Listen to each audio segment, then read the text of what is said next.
Кутмандуу күнүңөр менен урматтуу достор, билесизби KG долбоору өзүнүн түз эфирин баштап жаткан маал, саламатсыздарбы? Достор, бүгүн биз сиздерге жарыялагандай эле бизде конокто Ашпозчулар ассоциациясынын орун басары, спикер жана ашпозчу Берик Эгинбаев агай бар. Саламатсызбы агай? Саламатчылык.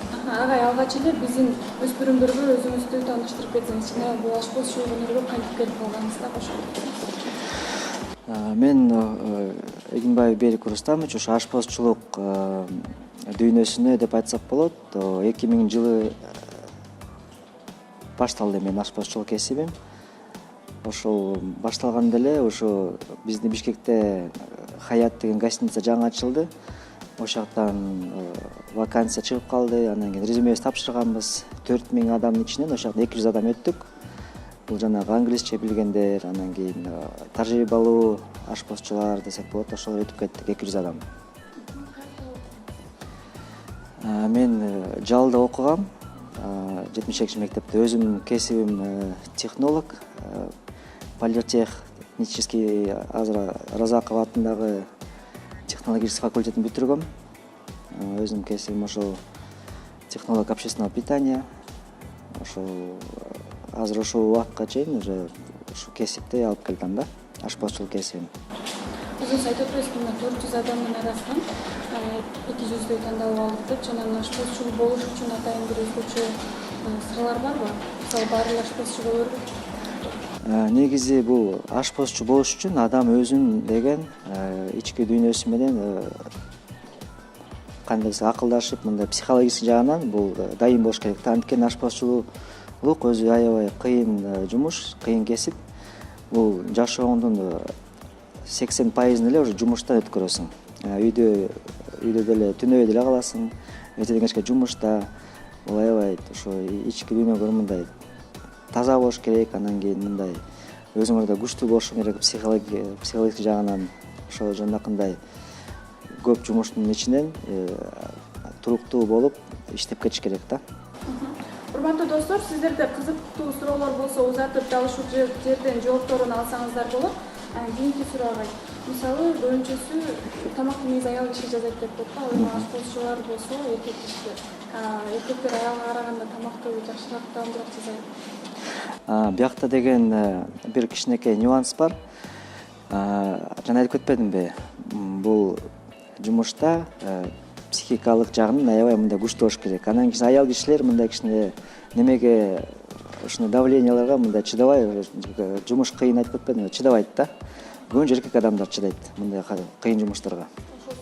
Ошол себептен көбүнчө эркектер ашпозчу болуп келет. Бул жакта суроо келиптир. Саламатсызбы? Эмне себептен ашпозчулук кесипти тандап алгансыз?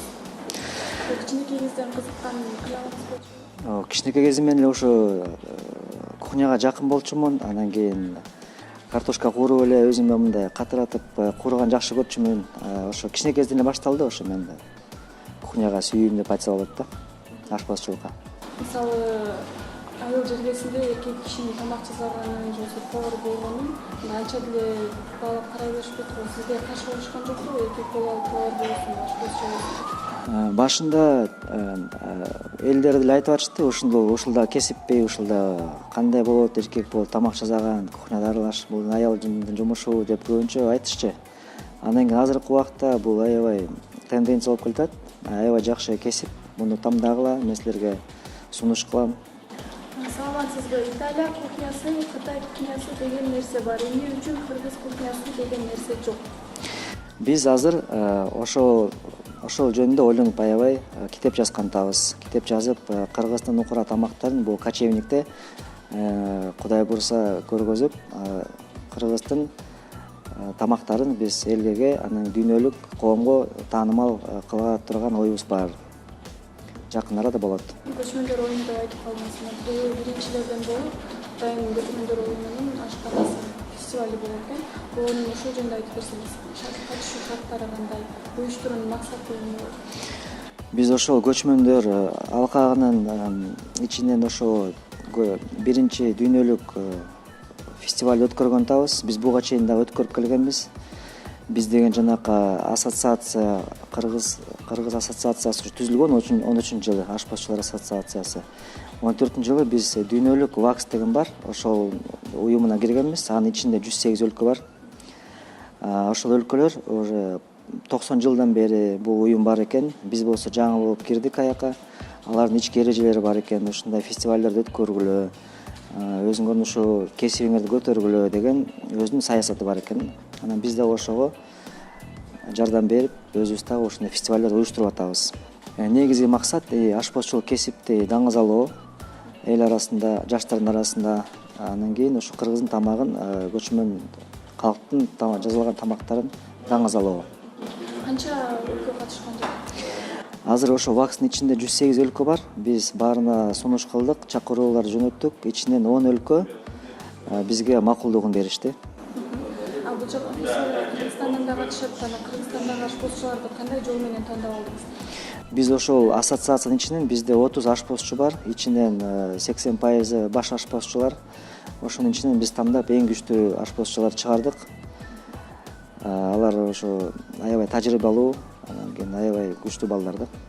Кыргызстандын болгон улуттук тамагын бары Кыргызстан болгон улуттук тамактарын көргөзүшөт, дүйнөгө таанымал кылайын деген ой бар. Бул фестивалга жөнөкөй эле ашпозчулар катыша албайбы? Мисалы кызыкканда ассоциацияга кириш керек.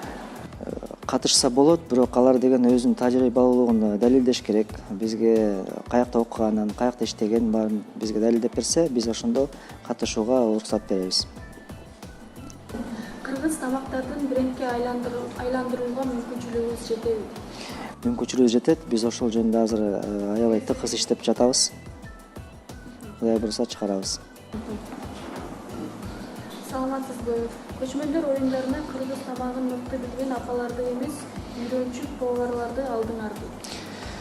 Менин чоң энем катышмак болчу.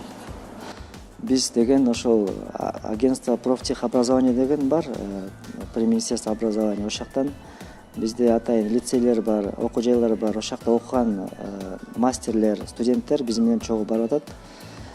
Анан кийин мыкты жана тажрыйбалуу ашпозчулар барып атат. Анткени бул деген биринчи дүйнөлүк фестиваль, арасында өлкөдөн эң күчтүү мыкты ашпозчулар келет.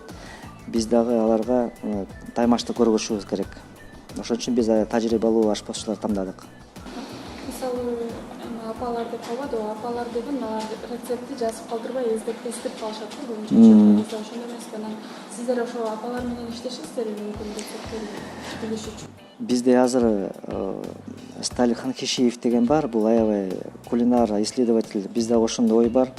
Биз региондорго барып, ушундай апалар менен сүйлөшүп, кура эски рецепттерди көтөрүп, ошо китеп жазууга биз акырындап ошо менен иштеп келатабыз. Бир 10 жылдын ичинде биз ошо апалар менен чогултуп, рецепттерин алып, жакшы Кыргыздын ашпозчу китебин чыгарабыз, ашпозчулардын китебин. Көчмөндөр оюндарында сиздикиндей кийим кийишеби ашпозчулар? Албетте, биздин ассоциацияда ички эрежелерибиз бар, биздики дресс-код бар. Бүт баары ак кийим кийиш керек. Өзүнүн дагы калпактары бар, анын перчатка бар, ошондой менен ак кийим кийишет баары. Фастфудтар аябай көбөйүп кетти. Сиз фастфуд жейсизби жана фастфудтун зыяндары жөнүндө айтасызбы? Албетте, азыр фастфуд деп айтсак, фастфудка бүт эле тамактар келет. Фастфуд деген бул бат тамактануу деген сөз. Албетте, фастфудка манты дагы кирет, суши дагы кирет, бат жеген тамактардын баары. Бул зыяны дагы бар, жакшылыгы дагы бар. Жакында 9-классты бүтөм, ашпозчу болгум келет, бирок мени досторум шылдыңдайт. Кантип аларга туура түшүндүрө алам? Дос балдарга айтыш керек, бул деген кесип кийинкиде эң баалуу кесип болот. Анан кийин айлыктары, баш ашпозчунун айлыктары $1000 чейин барышы мүмкүн, эгерде жакшы ашпозчу болсо. Ошентип эле айтып койсун. Автобустун аягында биздин өспүрүмдөргө, жаштарга өзүңүздүн кеңешиңиз, сунушуңуз, ашпозчу болом дегенде үчүн колдоп басым жасайсыңыз? Мен биздин жаш студенттерге, балдарга өзүм каалоо тилегим, ушундай биздин татынакай кесибибиз бар. Буга чейин бул кесип аябай уят болуп келген деп айтсак деле болот. Бирок азыркы убакта уялбай келе бергиле, окуй бергиле. Ашпозчу кесиби аябай жакшы. Бул элдерди тааныштырат. Чет өлкөлөргө барып таанымал болосуңар. биринчиден бул аябай жакшы кесип, анан кийин акчасы да жакшы болот. Азыркы убакытта, азыркы деңгээл уже көтөрүлүп келатат да. Урматтуу достор, бизде конокто ашпозчулар ассоциациясынын орун басары, спикер жана баш ашпозчу Берик Эгинбаев агайыбыз болду. Агай, сизге чоң рахмат, ишиңизге ийгилик каалайбыз. Оюнда көчмөндөр фестивалда жеңишке жетишиңиздерге тилектешпиз. Сизге чоң рахмат. Достор, мен силер менен коштошом. Саламатта калгыла, кийинки берүүгө чейин.